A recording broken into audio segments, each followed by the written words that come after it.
ओम महामृत्युंजय महादेव त्राहि मां शरणागतम जन्म मृत्यु जरा व्याधि पीड़ितम कर्म बंधनम। जय महाकाल। भक्तवत्सल भगवान आशुतोष महाकालेश्वर आप सभी का कल्याण करें, इसी कामना के साथ मैं आनंदाचार्य आप सभी का अपने इस विशेष कार्यक्रम में स्वागत करता हूं, अभिनंदन करता हूं। मित्रों, आज मैं आप सभी को सत्संग, सद्गुरु, सन्मार्ग और गुरु ज्ञान की महत्ता के विषय में बताने वाला हूं। मित्रों, आप सभी को यह बताने वाला हूं कि आपके जीवन में सत्संग, सद्गुरु, सन्मार्ग और गुरु ज्ञान का क्या महत्व है। बड़े जतन से आपने मानव देह प्राप्त किया है मित्रों। 84 कोटि योनियों में भटकने के बाद यह मानव शरीर मिलता है। ऐसे में इस मानव जीवन को व्यर्थ न गंवाना है। इस मानव जीवन को साकार करना है, इस जीवन को सरल, सगम और सफल बनाना है। इस जीवन को कल्याणकारी और मंगलकारी बनाना है मित्रों। और ये जीवन कल्याणकारी और मंगलकारी कैसे बनेगा? तो इसके लिए हमें संतों की संगति करनी होगी, हमें सत्संग करना होगा। अब आप सभी के मन में यह प्रश्न उठ रहा होगा कि आखिर संतों की संगति से क्यों करना होगा? संतों की संगति मिलेगी कहां? संतों की संगति करने से क्या होगा? सत्संग करने से क्या होगा? सत्संग आखिर है क्या? आपके सभी प्रश्नों का उत्तर मैं आपको जरूर दूंगा।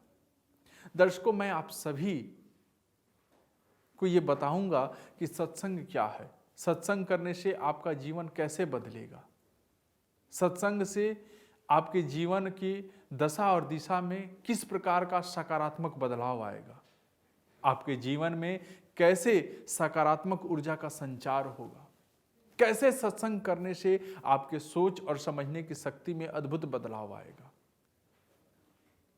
दर्शकों, तो सबसे पहले मैं आपको सत्संग के बारे में बताऊं तो संत का अंग अर्थात सत्संग, जहां संत का अर्थ परम सत्य यानी कि ईश्वर तथा संग का अर्थ है सद्गुरुओं एवं संतों का सानिध्य। बिन सत्संग विवेक न होई, राम कृपा बिन सुलभ न सोई। अर्थात बिना सत्संग के विवेक यानी परम सत्य की प्राप्ति नहीं होती है और श्री राम की कृपा के बिना सत्संग सुलभ नहीं है। सत्संग से शांति मिलती है, सत्संग से हमें अच्छे बुरे की पहचान बनता है, सत्संग संत बनाता है, सत्संग राम बनने की प्रेरणा देता है, सत्संग हमें अपने साधना पथ पर दृढ़ता से आगे बढ़ने की प्रेरणा प्राप्त होती है। इसलिए मानव जीवन में सत्संग की महिमा अपरंपार है। दर्शकों, आप सभी पुण्यात्मा हैं, क्योंकि पुण्य कर्म के प्रभाव से ही मनुष्य को साधु संतों का संग और प्रवचन सुनने का सौभाग्य प्राप्त होता है। मैं आप सभी को बताऊं, ज्ञान और अनुभव और जानने का विषय है ये दोनों। ज्ञान अनुभव जितना जानेंगे उतना अच्छा है, जो सत्संग और सद्गुरु के बिना संभव नहीं होता है। सद्गुरु शिष्य को न केवल ज्ञान प्राप्त प्रदान करता है वरन उसका अनुभव और अभ्यास भी करवाता है। मानव जीवन को सफल और सरल बनाने हेतु सद्गुरु का सानिध्य परम आवश्यक है। सद्गुरु का सानिध्य और संतों का संग प्राप्त करके ही मन के भीतर के घट से पट खुलते हैं। संसारिक कर्तव्यों को निभाते हुए गुरु कृपा से उस परमात्मा के सच्चे प्रेम को, उसके सुखद एहसास को अनुभव करना प्रत्येक व्यक्ति के जीवन में संभव है।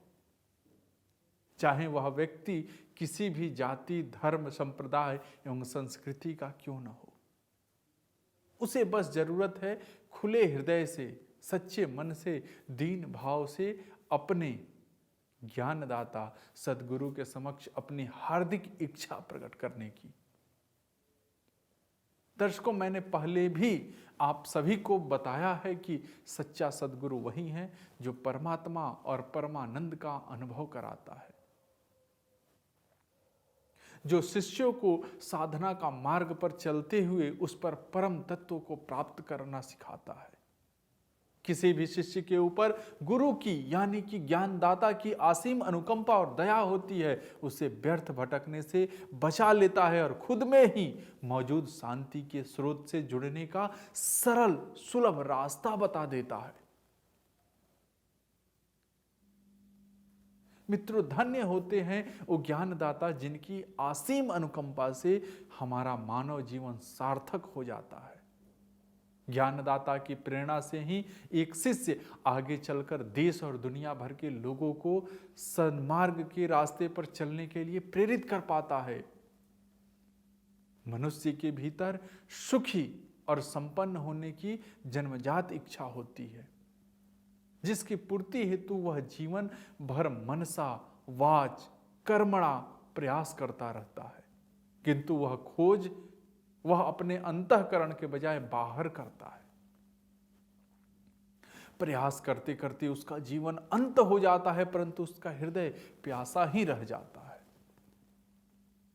भूत और भविष्य की चिंताओं में ही वह डूबा रहता है और जब उसे कुछ हाथ नहीं लगता तो वह बेचैन होता है। ऐसा इसलिए कि वह सच्चा सुखद एहसास जिससे सचमुच में हृदय तृप्त होता है, वह न तो भूत में है और न ही भविष्य में है। सच्चा और सुखद एहसास तो वर्तमान में है, वह स्वयं अपने आप में विद्यमान है। मित्रों, आत्मा और परमात्मा से मिलन ही महारास है, किंतु आत्मा और परमात्मा का मिलन केवल ध्यान योग से ही संभव है।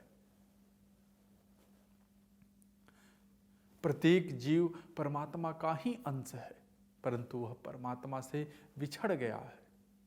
वह परमात्मा को प्राप्त करने के लिए छटपटा रहा है, इधर उधर भटक रहा है, परमात्मा से मिलने का आनंद संसारिक पदार्थों में ढूंढ रहा है, परंतु इस क्षणभंगुरता संसार में वह शाश्वत परम आनंद मिल ही नहीं पाता है।